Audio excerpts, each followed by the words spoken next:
Can you comment on what EGT upper limits should be before the concern of damaging the cats or other critical components, especially for us that track our cars on dual pulley setups with heat exchanger? First off, I'm going to qualify that with how are you getting your EGTs. These cars have calculated EGTs, so it's not necessarily the most accurate thing, particularly on modified cars with varying octane fuels and whatnot. So that's something to take with a pretty big grain of salt. And where are you measuring it? And then if you're actually measuring it, where exactly are you measuring it? Yeah, is it right off the right at the runner outlet of the head? Is it further down because it cools down dramatically before or after the cat? So even from like when we've done EGT measurements, from the outlet exhaust port, like at the header flange, down 6 inches near the collector, it could drop hundreds of degrees just in that short period of time.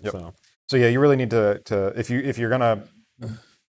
you really want to know what your EGTs are, you've got to set up a probe or two. And then and then it needs to be referenced to something. So we don't make any EGT recommendations.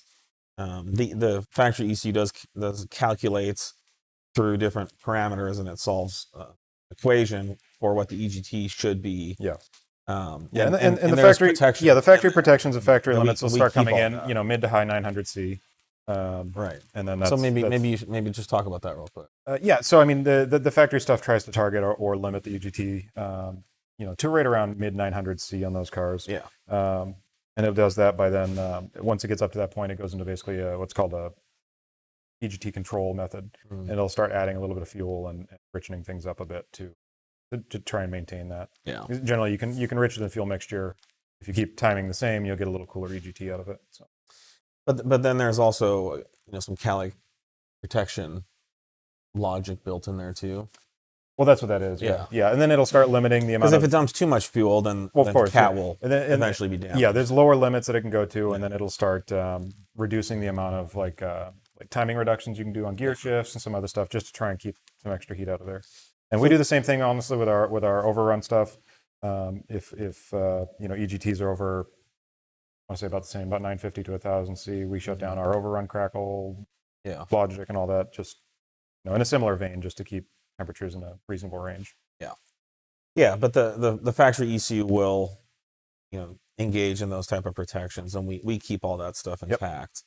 So I'm not, I can't say that for every tune on the market, but that's always important for us, is to keep all that stuff in place. From a generic tuning standpoint, I think generally a lot of people agree that around 1600 Fahrenheit at the exhaust port is kind of a safe limit, and above 2000 you're too hot, and you can start melting exhaust valves and pistons. It's tough to give a very generic answer to that. But these are rough guidelines or conventional wisdom on EGT tuning. But if you're running our tuning, you shouldn't really need to worry about it too much. If the car is continually going into this protection mode, then that's something to look into, and you can contact us, and we can help you with that by doing some logs.